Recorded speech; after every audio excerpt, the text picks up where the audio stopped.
bien, bienvenidos a mi canal, al canal de Quique Combe. Gente, vamos a reaccionar hoy a un video de leyendas del fútbol mexicano. Es un canal que está muy bueno, que así voy entendiendo un poquito más de la historia de México en el fútbol, entender por qué México se cree tan importante en el fútbol americano, en el fútbol mundial, en el fútbol regional.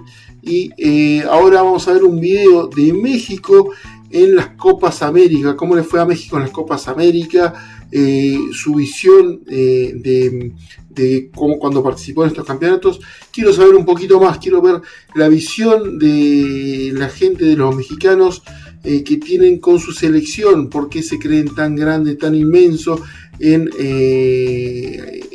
América, en la CONCACAF, se entiende, pero quiero saber por qué cada que se acerca un mundial se sienten que son favoritos prácticamente cada vez que van a jugar un mundial. Gente, vamos a comenzar a hacer este video reacción de leyendas del fútbol mexicano, y este video en particular que es de las Copas América que participó México. Vamos arriba. El 31 de enero del 2023, John de Luisa, presidente del órgano rector del fútbol mexicano, anunciaba el regreso de la selección a la Copa América del 2024, siempre y cuando se clasifique durante la Liga de Naciones de la CONCACAF, que no suena nada complicado. Y es que como la justa se llevará a cabo en Estados Unidos, las federaciones involucradas, por supuesto, que harán todo lo posible para que el Tri juegue la competencia y su enorme afición esté presente. Ahora bien, si es que no logramos ganar uno de los 6 boletos disponibles para la zona centro, Norteamérica y el Caribe, es porque absolutamente estamos perdidos en el fondo del mar. Pero como es poco probable que eso suceda, damos por hecho que la selección estará en la edición número 48, misma que se llevará a cabo del 13 de junio al 14 de julio en la Unión Americana. En virtud de ello, en la redacción de este canal nos dimos a la tarea de resumir todas las participaciones mexicanas en el torneo de selecciones más antiguo de la historia de balompié, la Copa América. Esto con la fiel intención de estudiar su crecimiento o retroceso a nivel continental, tomando en cuenta que los verdes debutaron en Ecuador 93 y su última participación fue, curiosamente, en el país de las barras y las estrellas, en aquella fatídica Copa América Centenario del 2016. Así que hoy revivimos, edición tras edición, la participación de México en el torneo sudamericano.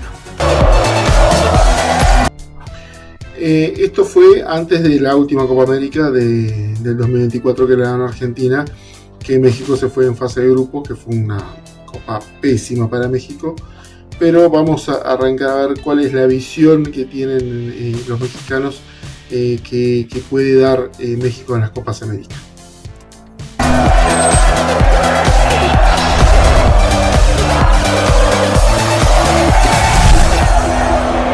En julio de 1991, junto a Estados Unidos, la CONMEBOL invitaba formalmente a México para participar en su primera Copa América de la historia. 2 años más tarde, el equipo que entonces lideraba Miguel Mejía Barón viajó a Ecuador con la ilusión de hacer un papel decoroso, respetable, mas nunca se imaginaron que la romperían en grande, y mucho menos llegar hasta donde lo hicieron. El debut de México en las Copas América fue en 1993, que se jugó en Ecuador. La Copa siguiente fue en Uruguay en 1995.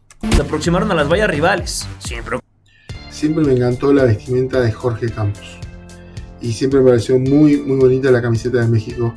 Casi siempre me gusta mucho, a no ser esta última que es como plumas de pavo real.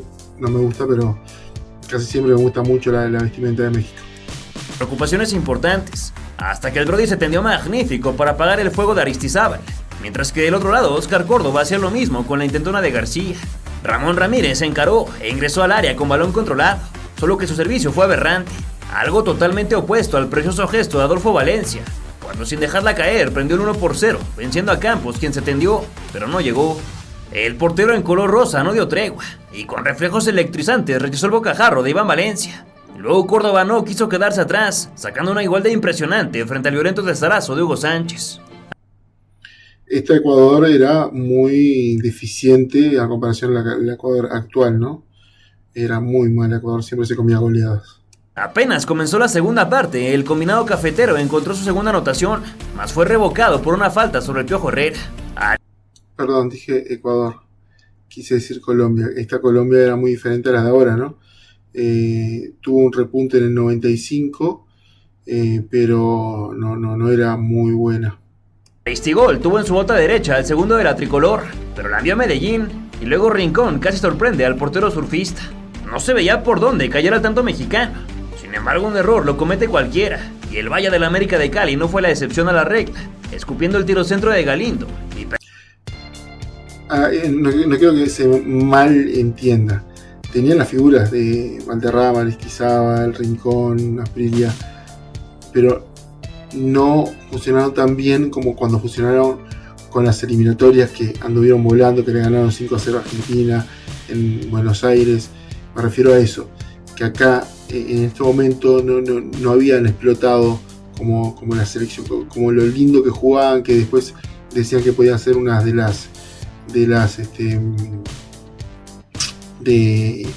selección para ganar el título en el 94, por ejemplo. Permitiendo el empate parcial de Roberto Alves. Freddy se tiró un autopase de primer nivel, pero falló en la resolución, lo mismo que Osorio con su exiguo chute, haciéndoselo fácil de los amates, quien poco después sacó del fondo una de Aristizábal. Otro tanto que no subió al marcador, porque el colegiado dijo que sacó ventaja de su posición. En adelante los varonistas no mostraron argumentos al ataque, y lo más interesante que les vimos fue un par de intentonas, pero tanto Sague como García la enviaron al firmamento. Luego de 21 minutos, interrumpidos por un oportuno apagón, los tocayos en la delantera se asociaron, solo que el colchonero se tardó en definir y le taparon. A Campos se le complicaba el juego aéreo, pero salía con vida. No obstante, a la jugada siguiente, el nazareno uruguayo Jorge Nieves acuchilló a los norteamericanos, dando por bueno un balón que no rebasó la línea, y que por siempre recordaremos como el gol fantasma de Machala. Osorio, el envío para Aristizábal y el gol de Colombia. Han marcado Colombia, señores. Tan solo quedan 5 minutos para el final del partido. Creo que no entró. Con las imágenes estas se nota poco, pero creo que no entró. Y atención a ese gol que va a traer cola. Pero el caso es que el señor Nieves, el colegiado del partido, da por buena la acción y es el segundo gol para Colombia. 4 días más tarde tocó el turno de medirse con el representativo argentino. Plantilla que no contaba con Maradona entre sus filas, pues Basile no lo tenía contemplado, pese a haber cumplido su sanción tras dar positivo a dopaje. La querella fue vibrante desde los primeros minutos, por lo que Jorgito tenía que hacerla de líbero, anticipándose con los pies fuera de su demarcación y con las manos dentro de ella. Tremenda exhibición de cómo jugar el área por parte del acapulqueño, el que fue el mejor partido de toda su carrera. García Aspe pegó el primer aviso mexicano, pero el cuero se elevó de más y posteriormente se abrió de último momento tras la ráfaga de Ambriz, quien se iba a mandar un golazo. La Argentina pegaba mucho y luego de un foul sobre Hugo en los linderos nació el madruguete del ex madridista, quien sin pedir los 9-15 movió en corto para Patiño. Entonces el futbolista de Monterrey hizo lo que debía y con un cañonazo a merced tomó el cerco de Goicoechea para el 1-0. Increíble esa avivada contra Argentina, que normalmente este tipo de avivadas es más costumbre ver en esta región de Sudamérica que en el norte. A continuación, México acorraló a los sudamericanos con balones a la olla y disparos de media y larga distancia. Pero los ganones para sacudir primero resultaron ser ellos, gracias a que los verdes no tomaron sus marcas en serio durante un saque de manos, mismo que terminó con el sencillo a la red de Ruggeri, quien entonces defendía el feudo americanista. En adelante Hugo se mostró con el canto desafinado. Curiosamente, el mejor mexicano era el único que no vestía en verde, blanco y rojo, pues jugaba tan bien con los pies y las manos que su desfachatez provocó al cholo. Los de Mejía Barón se mantenían firmes al frente, pero no la clavaban, y para el segundo lapso se repitió el mismo cantar. Ambos conjuntos erráticos, y Campos Navarrete como lo más espectacular, con su fútbol champaña. La cuenta no sufrió más alteraciones, y los dos se marcharon conformes con la repartición. El rival en turno fue Bolivia, y para el Tri estaba prohibido perder, e incluso empatar, porque de ser así la clasificación a cuartos se podría desvanecer. Empezó todo en el Monumental de Guayaquil, con la empresa norteamericana pegando avisos lejanos, aunque la más clara de todo el engorroso primer tiempo fue de Álvaro Peña, quien se hizo chiquito frente al Brot. Para el segundo, Luis García saltó propositivo, pero nada que saliera de sus pies pegó en el blanco, y otra vez el match point pudo ser de la verde, que salió de blanco, solo que Carlos Borja no alcanzó el ángulo. Nada más interesante dio el complemento que un escopetazo lejano del Diablo Echeverría. Esta fue sin duda una de las mejores Bolivias de toda la historia, ¿no? Que Campos ahogó con sus guantes, y un ensayo de gol olímpico que el guerrerense repelió con tremendo brinco, extendiendo los brazos. Pese a no ganar un solo partido en toda la fase de grupos, la igualdad entre Argentina y Colombia favoreció a México, accediendo a cuartos de final como el segundo mejor tercer lugar de la competencia.